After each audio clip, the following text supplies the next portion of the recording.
ये वाला, और यहाँ पे कोई भवन है, यहाँ पे कोई ये हम भवन मान लेते हैं इतना, उसकी आपको ऊंचाई दे रखी है कितनी 7 मीटर, कितनी रखी है यहाँ से लेके यहाँ तक। इसको अगर मैं इससे मिलाता हूँ और इसको इससे मिलाता हूँ तो ये अगर 7 है तो ये भी 7 होगी, ठीक है सर। अब उसने इसके शिखर से और जो टावर है उस टावर के बीच में जो उन्नयन कोण है वो दे रखा है 60 डिग्री, कितना दे रखा है।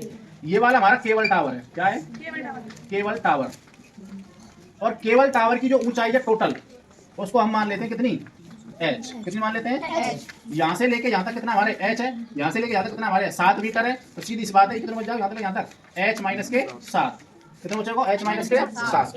अब वो कह रहा है कि इसके शिखर से और इसके पदबिंदु के बीच में जो अवनमन कोण दे रखा है, अवनमन कोण दे रखा है उसमें 45 डिग्री, कितना दे रखा है 45 डिग्री। तो ये भाई साहब ये वाली रेखा इससे समांतर है और समांतर रेखाओं से एकांतर कोण बनता है, तो ये अगर 45 है तो ये 45 होगा ना, समझ में बात। प्रश्नावली 6 को याद करो, एकांतर कोण यानी दो रेखाएं अगर समांतर होती हैं उनके बीच में तिर्यक रेखा खींचते हैं तो तिर्यक रेखा द्वारा बने गए अल्टरनेट इंटीरियर एंगल या एकांतर कोण आपस में क्या होते हैं बराबर। ये एंगल 45 है, कितना होगा 45। इसको तो हम बोलते हैं उन्नयन कोण, क्या बोलते हैं उन्नयन कोण।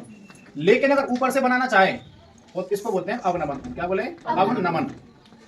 अवमान होता है ऊपर, नमन मतलब कोण, ऊपर से नमन यानी झुकना, नमन मतलब होता है झुकना। तो यानी कि आपको इसका उन्नयन कोण तो आपको दे रखा है शिखर का, इसके शिखर का और इसके शिखर में दे रखा है 60 डिग्री।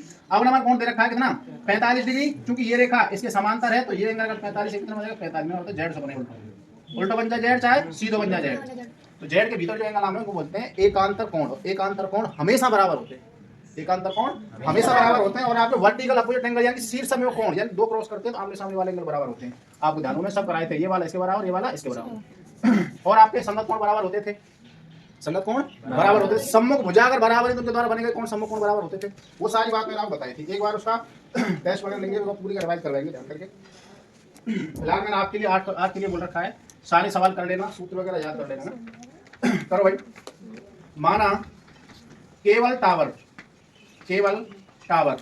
की कुल ऊंचाई कितनी मान ली बता हमने h, कितनी मान ली यहाँ से लेके यहाँ तक h।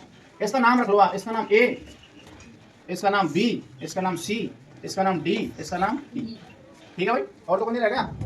अब हमने ये वाली टोटल ऊंचाई हमने h मान ली तो ये वाली ऑटोमेटिक कितनी बचेगी h माइनस के 7। तो हमारी a e बराबर कितना बचेगा हमारा h माइनस के 7। मीटर है तो मीटर, अगर ये वाला आपको मीटर दे रखा तो ये क्या होगा हमारा मीटर। सबसे पहले बात कर रहा हूँ समकोण त्रिभुज ए ई और डी की, या फिर आप चाहो तो इसकी बात कर सकते हो। इसको ले लो छोटे वाले को। सर्वप्रथम समकोण त्रिभुज डी सी बी, कितना हमारा 90 डिग्री क्या होता है तुम्हारा समकोण डी सी बी में। आप मुझे बताइए थीटा का मान कितना दे रखा है भाई, कितना दे रखा है 45 डिग्री। कितना दे रखा है आप जानते हो tan थीटा बराबर कितना होता है लंब बटे आधार। लंब कितना दे रखा है आपको 7 और आधार कितना दे रखा है 20, कितना दे रखा है 20। अब आप मुझे एक बात बताइए tan 45 का मान कितना होता है बटे में 7 बटे 20 बटे में कर सकता हूँ, इसका गुणा इससे इसका इससे, तो हमारा 20 बराबर कितना हो जाएगा 7 मीटर या सेंटीमीटर मीटर। यानी कि आपको ये वाली लेंथ आ गई 7, कितनी आ गई ये अगर 7 है तो ये भाई साहब 7 होगी ना, समझ बात है भाई। ये वाली लेंथ अगर 7 है यहाँ से लेके यहाँ तक तो ये भी तुम्हारी 7 होगी, समझने बात है कि ये रेखा क्या इसके समांतर है, क्या है समांतर। अब बात करते हैं तथा, दूसरा हमारा तथा समकोण त्रिभुज, दूसरा कौन सा हमारा ए ई डी में थीटा का मान कितना दे रखा है आपको, कितना दे रखा है 60 डिग्री। आपको पता है tan 60 बराबर कितना हो जाएगा, इसमें लंब क्या हमारा h माइनस के 7 बटे आधार कितना दे रखा है उसने 7, कितना दे रखा है 7 मीटर। tan 60 का मान कितना होता है भाई, कितना होता है √3 बराबर h माइनस के 7 बटे 7। इसके बटे में 1, इसका गुणा इससे इसका इससे। अब आप मुझे एक बात बताइए, अगर मैं 1 का गुणा h माइनस 7 करूंगा कितना हो जाएगा h माइनस 7 होगा, लेकिन अगर 7 का गुणा √3 करूंगा कितना हो जाएगा हमारा 7√3। तो मैं समझूं इसको h माइनस के 7 बराबर कितना हो जाएगा हमारे 7√3। अब आप मुझे बताइए h बराबर 7√3, इसको धड़े जब इसका हो जाएगा हमारे प्लस का 7, तो h बराबर 7 कॉमन ले लूं तो क्या बचेगा √3 प्लस का 1, मीटर है तो मीटर।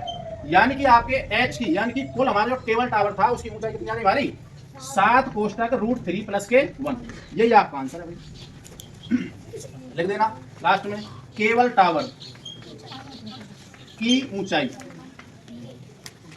बराबर 7 कोष्ठक √3 प्लस के 1, मीटर है तो मीटर। ये सवाल है।